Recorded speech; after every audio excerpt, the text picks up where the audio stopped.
Chers auditeurs, chers téléspectateurs, bonsoir et bienvenue ici à Bruxelles, ou en direct de la capitale belge, avec Baudouin Ambawichi du site internet congoindépendant.com. Nous allons interroger en exclusivité Monsieur le Président de la République, Félix-Antoine Tshisekedi. Bonsoir. Bonsoir, Christian Lusakweno. Bonsoir, Monsieur Baudouin Ambawichi. Merci d'avoir accepté de nous accorder de votre précieux temps, votre séjour annoncé comme médical. Alors, on entre dans le vif du sujet. Vous êtes parti de Kinshasa un peu à la surprise générale. Votre service de communication a annoncé quelques problèmes médicaux. Comment allez-vous? Très bien, je crois que ça se voit. Je vais très bien. En fait, j'ai tout simplement fait accepter une prise en charge de mon premier médecin de 2022 que j'avais invité à Kinshasa parce que je ne voulais pas bouger de Kinshasa, même s'il devait y avoir une intervention chirurgicale. Et donc, en le faisant venir, il a apprécié évidemment le matériel que nous avons à l'hôpital du Kantiati, mais il a préféré, pour être sûr et couvert par ses assurances, que je vienne ici moi-même et qu'il examine cela. Ce que j'ai fait. Donc, dans le timing qu'il fallait, j'ai attendu de présider le dernier conseil des ministres du vendredi d'avant celui du 2 août dernier. Et puis, après, j'ai pris l'avion. Les examens se sont très bien passés et je devais observer un petit moment de convalescence pour pouvoir retourner. Et là, je suis en forme et prêt à revenir aux affaires. Monsieur le Président, quand comptez-vous rentrer au pays exactement? Bon, le plus tôt possible. Vous le saurez très très bientôt. Vous êtes totalement rétabli donc? Totalement, mais je vous le dis, je suis d'attaque à nouveau. Donc vous le saurez très très bientôt. Je suis prêt à rentrer le plus tôt possible. Alors vous allez rentrer dans un pays où le dollar est en hausse. Permettez-nous de parler un peu de la situation actuelle de notre pays. Dollar en hausse, pouvoir d'achat en baisse. Que fait le président de la République, candidat élu il y a 8 mois aujourd'hui, réélu président de la République? Qu'en dit-il? Il se solidarise évidemment avec la population. Je sais que ça fait partie d'un de mes engagements, celui de réduire le pouvoir d'achat. Et la Première ministre, Madame Judith Souminois, est très très bien outillée et instruite pour faire face à ce genre de choses. Hier, il y a eu la commission ECOFIR qui s'est réunie sous la présidence du vice-premier ministre, ministre de l'économie, M. Moukoko Samba, et qui a pris un train de mesures qui, je suis certain, vont baisser la tension sur les marchés. Et à propos du dollar, bon, c'est le combat habituel. Vous savez, nous avons une économie fortement dollarisée qui dépend beaucoup de toutes les fluctuations de cette dernière monnaie. Et nous essayons de prendre des mesures assez urgentes, mais qui seront difficiles évidemment à mettre en œuvre parce qu'il faut inverser la tendance actuelle à faire dépendre notre économie de l'importation en produisant localement. C'est pour ça que nous avons un fameux programme très ambitieux d'ailleurs agricole pour essayer de nous mettre à l'abri de ce genre de choses. Et il y a des inspecteurs aujourd'hui, des inspecteurs économiques qui sont lancés sur les marchés pour surveiller aussi la façon dont les prix sont fixés. Parce qu'attention, ça peut aussi être une cause ou une raison de sabotage. Vous savez que nous sommes un pays en guerre. Nos ennemis essayent de nous déstabiliser de toutes les manières qu'ils soient. Ils le font par la guerre et peuvent le faire autrement aussi par la hausse des prix. Ennemis internes et externes, j'entends, parce que beaucoup de ceux qui nous combattent à l'intérieur sont passés par les affaires dans ce pays, détiennent beaucoup de mécanismes pour jouer aussi sur les prix. Donc c'est un combat en permanence. Moi, ce que je veux dire à nos compatriotes, c'est que ça fait partie de mes 6 engagements. Qu'ils ne me jugent pas maintenant. Nous venons à peine de nous installer. Vous avez vu tout ce remue-ménage qu'il y a eu depuis les élections. Le gouvernement souminois ne vient vraiment que de prendre les choses en main, qu'il continue à nous faire confiance. Ils m'ont fait confiance le 20 décembre 2023. Eh bien, qu'ils continuent à me faire confiance. Je respecterai mes 6 engagements jusqu'au dernier. Monsieur le Président, j'ai une question un peu dérangeante. Écoutez, si vous la trouvez dérangeante, peut-être pas pour moi, hein, allez-y. Vous avez été élu brillamment avec 73%. Bien sûr. Et à l'époque, il n'y a pas eu de sondage d'opinion, mais votre cote était très haut. Mais depuis lors, il y a comme, le mot peut-être est fort, un désamour à votre égard. Désamour, je ne dirais pas. Je n'ai pas fini ma question. Ah, pardon. Lorsqu'on parle avec des gens, Oui. ils vous disent « je suis tshisekédiste, mais Étienne », mais pas tshisekédiste Félix. Il a oublié ce que papa avait dit, le peuple d'abord. Qu'en dites-vous? Bon, d'abord, je respecte leur choix. C'est la démocratie. Moi, je n'ai jamais exigé à quelqu'un de m'aimer. C'est d'une part. D'autre part, je dirais que la politique n'a jamais été statique. La conjoncture aussi, d'ailleurs, en conjoncture économique et autres, ça n'a jamais été statique. Tout bouge, tout est dynamique. Et donc, dans la vie d'un État, où la vie d'un État n'a jamais été un long fleuve tranquille, il y a des hauts et des bas. Surtout nous, qui sommes exposés aujourd'hui à d'autres difficultés nous imposées, comme la guerre à l'Est. Donc ça ne peut pas être facile. Mais le mieux à faire, pour moi, c'est déjà d'accepter d'affronter ces défis. Et de croire qu'on va les relever. Parce que j'y crois. Il y a de la stratégie derrière. Ne vous en faites pas. Ceux qui disent que j'ai oublié le peuple d'abord se trompent complètement. Parce que je dors et je me réveille en pensant au peuple congolais. J'en prends même sur ma santé tellement que c'est le premier de mes soucis. Donc j'espère qu'en 2028, lorsque nous ferons le bilan, ceux qui disent que je me suis éloigné de Tshisekedi Étienne auront le courage de revenir sur leurs propos. Parce que c'est ce qui se passera. Vous aviez 6 engagements. Vous avez aussi dit que vous allez monitorer le gouvernement. Bien sûr. Est-ce qu'on doit attendre 2028 pour faire le bilan? Non, non. À quand est-ce que le peuple pourra se dire, on commence à voir tout ce que le président dit et promet, à matérialiser le changement? Écoutez, notre chef d'équipe, c'est Madame Judith Souminois. Je ne veux pas lui mettre la pression. Elle est suffisamment outillée pour évaluer le travail de ses ministres et de m'en faire rapport. Et moi-même, d'ailleurs, comme vous le savez, je préside quasiment tous les vendredis, lorsque je suis au pays, les réunions du Conseil des ministres. Donc, je peux suivre. J'ai un cabinet qui est très actif, qui m'accompagne dans ce suivi. Donc, moi, j'estime la première évaluation au début de l'année prochaine. Donc, il faut peut-être s'attendre à du réaménagement gouvernemental au début de l'année prochaine. Mais bon, je le dis sous réserve de ce qu'on en pensera, la Première ministre et moi. Élection en janvier 2024, premier bilan en janvier 2025.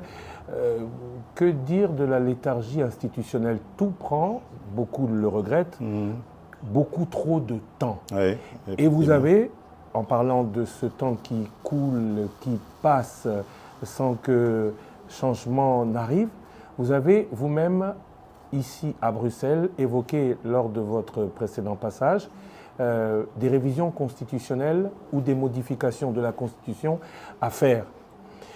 Cela a créé beaucoup de polémiques. Alors maintenant, on voudrait, si possible, que vous nous précisiez de quoi il s'agit. Est-ce que le président, comme le dit votre opposition, veut s'éterniser au pouvoir? Certains dans votre parti disent que vous êtes président à vie, ou le président a des points précis dans la Constitution qu'il vaudrait modifier, si oui, lesquels? Écoutez, moi je suis toujours conduit par un seul leitmotiv, c'est le salut du peuple, c'est pour moi la loi suprême. Lorsque j'évoque des modifications que je juge utiles pour la bonne marche de la nation, du pays, je me préoccupe très peu de la polémique. Je n'y regarde même pas. Parce qu'évidemment, il y a toujours des petits malins qui vont essayer de détourner mes propos et essayer de les amener dans une polémique inutile. Je n'ai jamais dit que je veux changer la Constitution pour rajouter le nombre de mandats présidentiels ou d'années. Non. D'abord, ce sont des dispositions inamovibles. Pour les changer, il faut retourner auprès du peuple souverain primaire.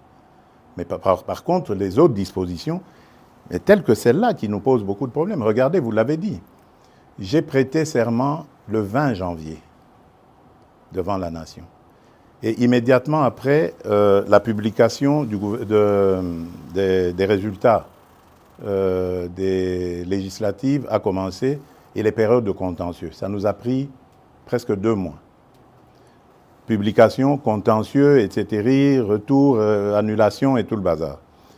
Puis ensuite, les députés provinciaux et les communes, cette fois-ci on a eu les conseillers communaux et tout ça, et tout avec son lot de contestations, voilà. Donc en peu de temps, ça nous a pris, je ne sais combien de temps. Le gouvernement, pour le faire, on a mis 1 mois. Normalement, la première ministre et moi, le temps de la nommer et puis de discuter. Voilà, donc on a tourné autour des choses. L'installation du bureau du Parlement, par exemple, ce sont des choses qu'on doit réfléchir à comment les réduire. On ne peut pas laisser 1 mois, par exemple. J'ai vu chez les Français ce qui se passe. Dès qu'on a le Parlement, enfin l'Assemblée nationale, ils ne prennent pas beaucoup de temps pour la validation de mandat. Mais chez nous, on prend 1 mois. Alors que les sujets à traiter pendant cette période ne sont pas nombreux. Il y a juste la validation de mandat que le bureau a et l'installation du bureau définitif. Mais pourquoi ça doit prendre 1 mois? Ça peut se faire en 2 jours. Ce sont des choses comme ça qu'il faut revoir, réduire, etc. Autre chose, par exemple, qui me motivait à vouloir ce changement de constitution, enfin des modifications dans la constitution, c'est la désignation des gouverneurs. Je trouve que la désignation des gouverneurs aujourd'hui fragilise nos provinces. Il faudrait, à mon avis, les gouverneurs étant des grands commis de l'État, qui soient désignés directement par le gouvernement en place et qu'ils rendent direct rapport au gouvernement. Les sanctions, on peut imaginer comment les prendre en cas de dérapage, mais lorsqu'on laisse à la vindicte des parlementaires provinciaux, des députés provinciaux, la gestion comme ça des gouverneurs, moi je crois qu'on a un problème encore de culture politique au Congo. Nous n'avons pas besoin d'aller aussi vite. Ça, c'est pour les pays qui sont outillés dans la démocratie, dans la gestion de la chose publique. Nous avons encore besoin d'apprendre et on doit y aller étape par étape. La réforme sur cet éclatement de l'administration a été très très mal faite à mon avis et précipitamment et il faut revoir. Voilà pourquoi moi j'ai parlé à un certain moment de réunir une grande commission nationale de plusieurs experts, une commission multidisciplinaire qui ferait qu'on prendrait en compte tous les vrais problèmes de la nation, mais par des nationaux, pour avoir une constitution adaptée à nos vrais problèmes, pas celle qu'on a eue, qui nous a été parachutée venue des laboratoires étrangers. Voilà, on pourrait recourir à l'expérience étrangère, mais en fonction de nos expériences vécues au pays. Aujourd'hui, moi je suis désolé, mais notre pays s'éclate de plus en plus à cause de toutes ces élections provinciales et autres qui radicalisent le tribalisme, le clanisme. aujourd'hui, vous allez, par exemple, je prends le cas de l'ex-Grand Katanga, mais vous trouverez quelqu'un, par exemple, qui a vécu à Lubumbashi, mais parce qu'il est originaire du Lualaba, on lui conteste le fait de pouvoir aspirer à quoi que ce soit à Lubumbashi. Soit disant parce qu'il y a eu découpage et que maintenant sa place est au Lualaba. Mais qu'est-ce que ça veut dire? Le pays va volo là. Donc on doit faire attention. Je veux bien démembrer les choses, je veux bien rapprocher l'administration le plus près possible des administrés, mais attention, je tiens à l'unité de la nation. J'en suis garant.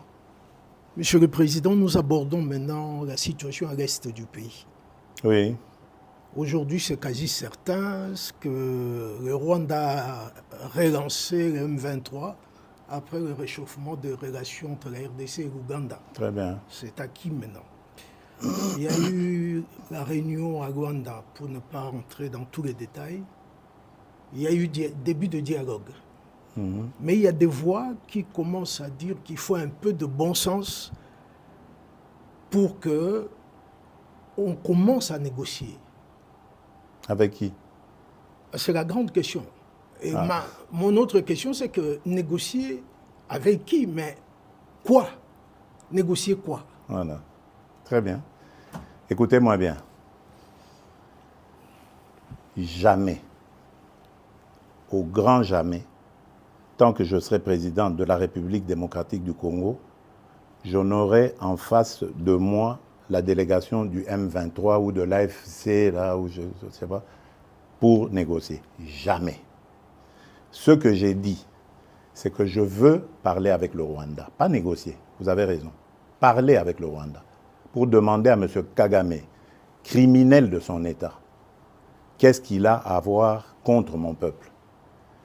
La République démocratique du Congo, à l'époque République du Zaïre, avait sauvé le Rwanda d'une plus grande catastrophe qui aurait été si nous n'avions pas ouvert nos frontières à tout ce flot de réfugiés. Malheureusement, il y a eu une certaine cécité internationale qui a permis que parmi les fugitifs, il y ait les criminels génocidaires et qu'ils soient rentrés sur notre sol avec leurs armes.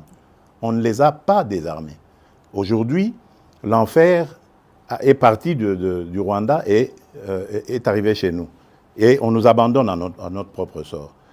Évidemment, le régime criminel de Kigali en profite parce qu'il découvre que c'est une région très riche en minerais et en produits de tout genre, agricoles et autres.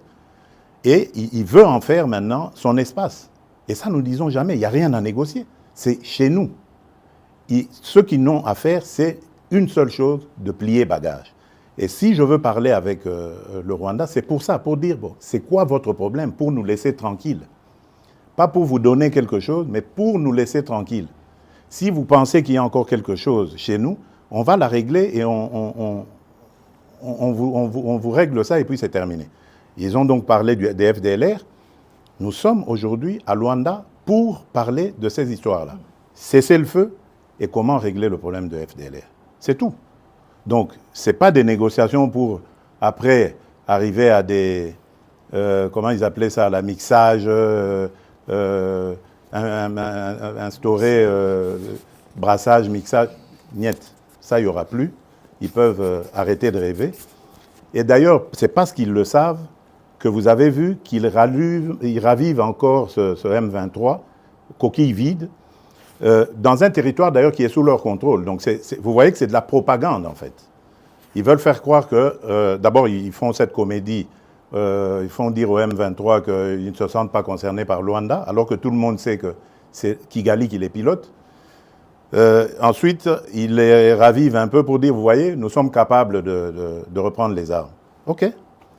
Nous savons et nous sommes inscrits dans le processus de Luanda.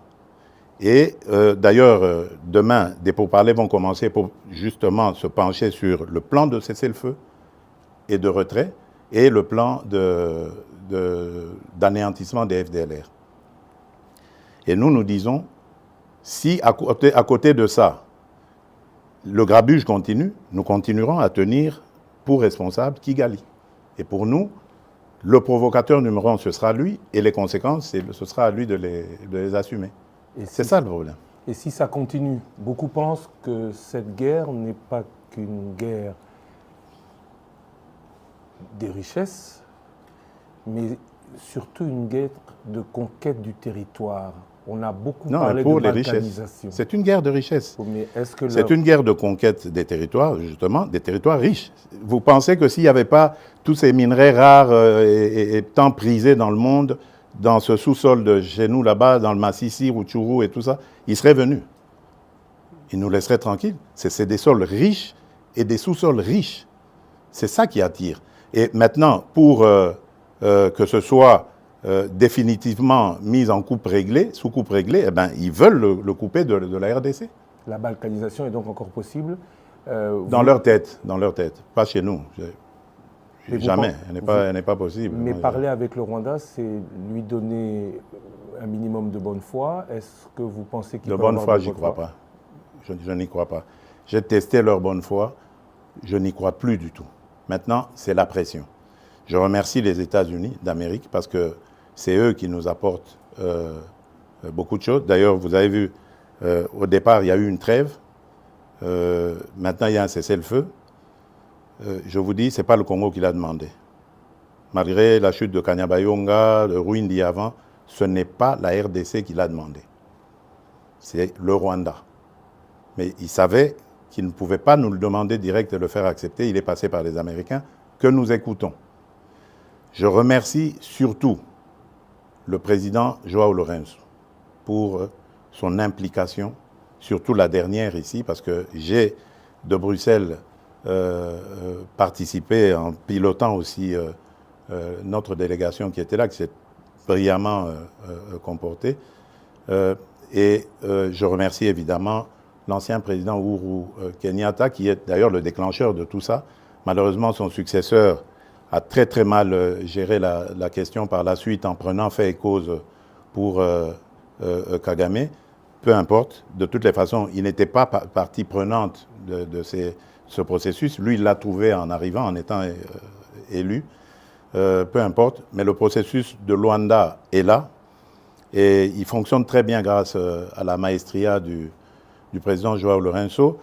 Et le président Uhuru Kenyatta est un très bon facilitateur issu du processus de Nairobi, qui malheureusement a été vidé de sa substance.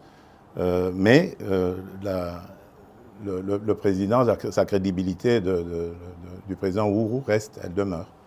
Voilà, je tenais à le dire parce que je suis convaincu que là, nous sommes engagés sur la bonne voie grâce à ces partenaires et que nous aurons la solution. Je suis vraiment convaincu cette fois-ci. Après la situation là, je voudrais parler avec vous de tous ces scandales financiers avérés ou supposés. Mmh. Ce qu'on constate surtout, c'est qu'il n'y a aucune poursuite judiciaire ou suspension de qui que ce soit. Pourquoi la justice ne répond pas? Bon, écoutez, d'abord, le travail de la justice consiste à faire des enquêtes. Je crois qu'il faut faire très attention. Ne tombons pas dans la facilité, dans l'invective. Et c'est ça que je déplore avec ces fameux réseaux sociaux. Parce qu'on peut, comme ça, à cause des réseaux sociaux, vous défaire l'honneur et la dignité d'un individu. Moi, je tiens beaucoup à ces choses-là. Vous ne me verrez jamais humilier quelqu'un, même si c'est mon pire des ennemis. Je n'aime pas ça. J'ai toujours un brin de respect pour la personne. Or, les réseaux sociaux, ce n'est plus ça. Il suffit qu'on cite votre nom, Lusaku et nos voleurs, ça y est. Si c'est bien mis en place, ça y est, vous êtes condamné, c'est terminé. Donc, laissez à la justice le soin de faire son travail. Mais j'aimerais dire quelque chose à propos de toutes ces affaires. Mais moi, je m'en réjouis. Je m'en réjouis parce que ça n'existait pas dans ce pays-là. Pourtant, des affaires, il y en a. Dans les casseroles, là. Et là, je suis déterminé. Vous avez vu le ministre qui est là, il a cette mission. On va ouvrir les placards et on va sortir les cadavres des placards pour montrer que ce pays a été trahi, pillé et volé plus que jamais vous pouvez imaginer avant moi. Aujourd'hui, au moins, nous avons des gens qui dénoncent. C'est déjà ça. ça veut dire que la corruption avait vraiment été une seconde nature dans ce pays. Donc ne vous en faites pas. Réjouissez-vous quand vous entendez ces choses-là. Malheureusement, c'est récupéré par les réseaux et c'est ça qui désoriente un peu l'opinion, parce qu'il faut laisser la justice sereine. Vous savez qu'elle est déjà malade. On est en train de travailler à la remettre en place.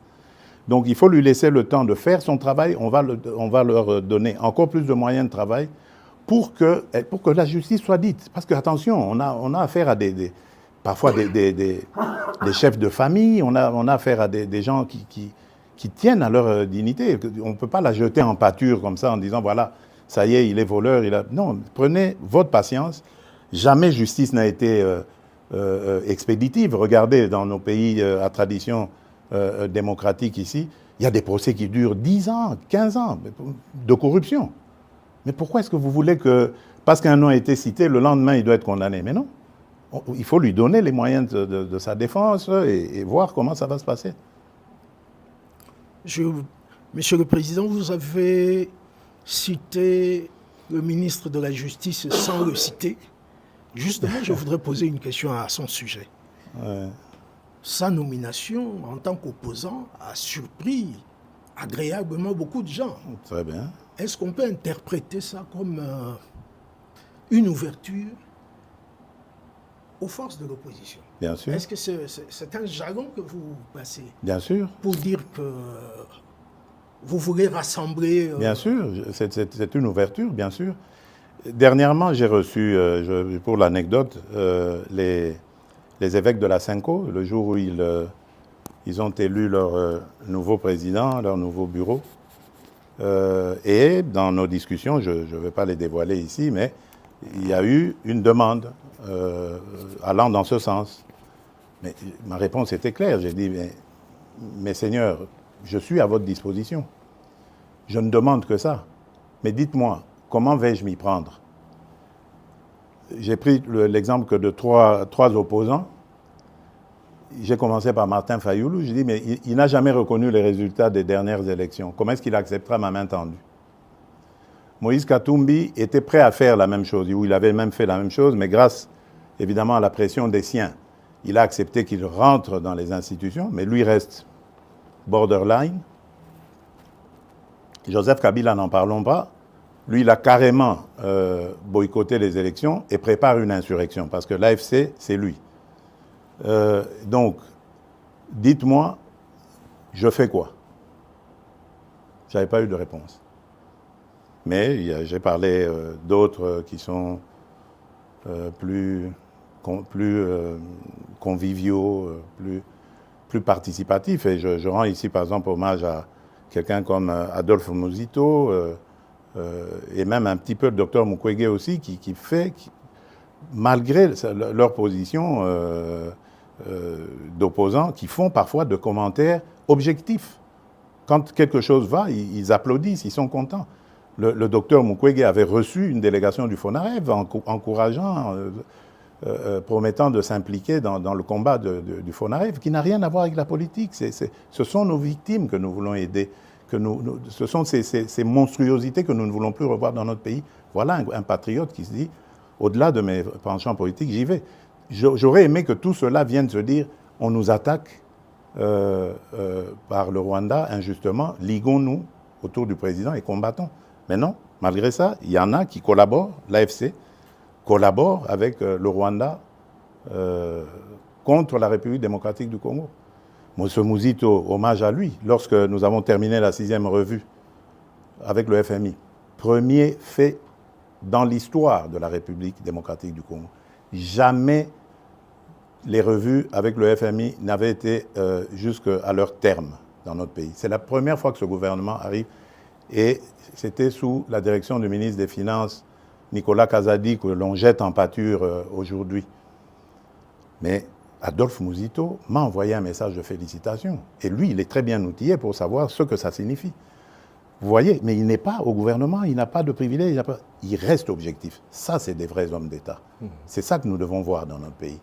On parle de l'opposition, je voudrais un peu parler du parti au pouvoir. Bien sûr, oui. Crise à l'UDPS. appelle à la médiation du président qui est au-dessus des partis. Alors le président fait quoi? Le président dit quoi? Parce qu'il a quand même président, encore le cœur à l'UDPS. Bien sûr. L'UDPS, c'est mon école. Et je suis issu de là. J'ai fait toutes mes classes politiques à l'UDPS. Le président n'est pas inquiet du tout.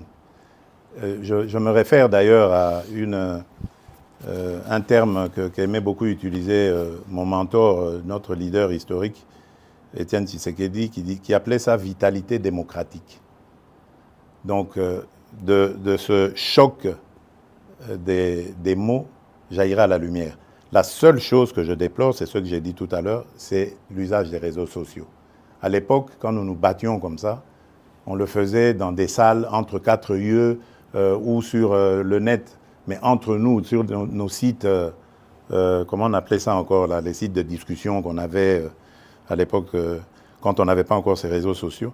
Et c'était bien, ça se passait, c'était chaud, bien sûr, bouillant, mais démocratique. Et ça terminait toujours par s'arranger. Et je vous promets, ça va s'arranger. Je ne suis pas du tout inquiet. C'est des choses qui arrivent. Je ne veux pas, en tout cas, que ça prenne des allures du genre de ce qu'on a vu avec les forces du progrès, que je condamne complètement. Mais je tiens à ce que... enfin, je suis sûr plutôt que les choses vont rentrer dans l'ordre. Pas de problème. Je voudrais aborder une question que vous connaissez et maîtrisez très bien, les relations avec la Belgique. Oui, bien sûr. C'est mon autre Congo. Hein, voilà, justement, en 2019, vous avez justement dit que c'est l'autre Congo pour vous. Mais Monsieur le Président, depuis que vous êtes au pouvoir, on ne sent pas un resserrement des relations entre les deux pays. Ah, ça, je ne sais pas par quoi vous voulez le voir. Vous. Il y a une ambiance de ni guerre ni paix. Et on ne sent pas un engouement des investisseurs belges à aller chez nous. Oui, mais... Est-ce que c'est toujours le problème de climat des affaires? Je crois qu'il y a un peu des deux. Vous avez raison. Attention aussi, ce sont des gens qui doivent être sûrs de leur mise. Hein? Donc ça veut dire que quelque part peut-être que nous n'avons pas encore émis suffisamment de signaux rassurants sur le climat des affaires. D'ailleurs, pendant que je suis ici, j'ai été interpellé par un message de l'ambassadrice belge à Kinshasa sur un sujet belge qui a été victime de tracasseries d'un ancien ministre du régime passé qui était à l'urbanisme ou aux affaires foncières et qui l'a mis dans de sales draps aujourd'hui. Donc vous voyez que même les affaires d'il y a plusieurs années continuent à avoir des effets aujourd'hui. Donc nous avons peut-être un travail, et si celui-là, ce monsieur belge, vient en parler à ses amis ici, ils vont mettre la pellade douce avant d'y aller. Il y a de l'attrait, on sent que les choses bougent, mais je crois que de part et d'autre, il faut faire des efforts, surtout se rassurer. Ça, c'est d'une part. D'autre part, attention, il y a aussi une réalité en Belgique. La Belgique, il ne faut plus la voir comme l'ancienne Belgique qu'ils appelaient eux-mêmes la Belgique de papa. La Belgique, aujourd'hui, elle s'est très fortement communautarisée, et même dans leur système d'exportation, de business, de commerce avec l'étranger, ils le font plus par des communautés. Donc c'est à nous aussi d'adapter notre diplomatie à ce niveau-là. Et je suis en train même de réfléchir à voir comment, avec nos compatriotes de la diaspora, avoir des diplomates qui parlent très bien le néerlandais, qui parlent très bien le français, qui parlent bien l'allemand pour la région germanophone, et qui se mettent en contact justement avec ces gouvernements communautaires pour voir les rapprocher les uns après les autres. Donc il y a un travail complet à faire. Mais quant aux relations, je vous rassure, elles sont excellentes. Il ne se passe pas, je dirais, 6 mois sans, par exemple, que le roi des Belges et moi nous passions un coup de fil. D'ailleurs, nous avons un rendez-vous programmé déjà pour septembre prochain ici en Belgique. Donc ça se passe très bien. Au niveau du gouvernement, même chose. Celui que j'appelais affectueusement mon cousin, Alexander De Croo, nous ne rations aucune occasion pour nous appeler Et même à chaque fois qu'on se retrouvait à l'Assemblée générale des Nations Unies, la Belgique, la représentation de la Belgique organisait toujours un petit déjeuner, ou un déjeuner même d'ailleurs, auquel nous parlions de nos problèmes. Donc ça va, vraiment dans l'ensemble ça va. Et j'y tiens, je tiens vraiment encore à améliorer cette relation. Mais comme j'ai dit, nous devons faire des efforts de part et d'autre. Attention, le Congo, c'est vrai, c'est une très belle femme, très attirante, mais en même temps aussi très convoitée et peut-être pas très présentable encore. Donc nous devons soigner sa présentation. Monsieur le Président, merci beaucoup. Merci Bodoamba Wechi du site Internet Congo Indépendant d'avoir été avec nous aujourd'hui pour cette émission exclusive. Merci à vous. Bon retour. Soki Okoye Bisso, il faut quand même qu'on termine en lingala pour les Congolais qui nous suivent, même si le lingala de M. Ambawichi est peut-être un peu mieux élaboré que moi, encore que j'en doute. Moi, je crois que oui. Vous rentrez aux Ozonga, Kinshasa, Kisangani vous a attendu. Est-ce qu'on va vous y voir? Vous aviez dit l'intérieur du pays, vous allez beaucoup pratiquer pendant ce deuxième mandat. Quel est votre programme une fois de retour au pays? Oui, bon, nakozonga mboka, en tout cas, na mikolo mike, bangonga mike kuto na koloba, o ezali liboso awa. Kisangani nakozonga, po nalingaki kuto na sacrifier likambo ya santé, po nakende Kisangani nazana le 2 août. Mais nzoto nde esengaki abandon. Yango na obi, nasala yango, po na Kisangani, biloko ya kosala ezalaki. Aéroport à Bamboka, centrale électrique, na solaki déjà na DG à SNEL, na lingi, likambo centrale électrique wanesila, na kokitela yango, na kende kotala. Na mwa makambo ebele, surtout babitumba wana ya bandeko na biso, mbole na balengola, na lingi koyoka makambo wana na mboka na biso te. Na okende kotala yango, pembeni na tala, et puis surtout ko remercier peuple na biso ya Kisangani, ndenge ba yambaka biso, pe ndenge ba votaka biso. Donc nakozonga. Et puis nakozonga na mois d'août awa. Eza lisusu molaite tokozonga pe na mama parce que sengelaki tokende na mama na le 2 août. Donc nakozonga. Pe nakotambola Congo mobimba bozala na bobangi te. Le problème tozali nango ezali onazoloba ezali nano ya kosilisa makambo ya mbilinga kimia ekota. Congolais nyonso asepela tokoka kokende kotala na kopesa na bambote na esengo. Okoki kokende te esika bato basepeli kaka na ndako na biso moko Congo bamisusu baza na mawa baza kolela nga na nini komona yango te. Na tie nanu makasi na nga mayele na ngai na kosilisa likambo monguna akotiseli biso moto oyo azokotisela biso na mboka sima na yango tokosala tozana na bambula ti na 2028 likambo banga eza wana ta. Monsieur le Président, je vous remercie. Merci à vous, chers auditeurs, chers téléspectateurs, d'avoir en direct, ici, à Bruxelles, suivi cette émission exclusive. L'actualité continue sur votre radio et sur les réseaux sociaux de Top Congo FM.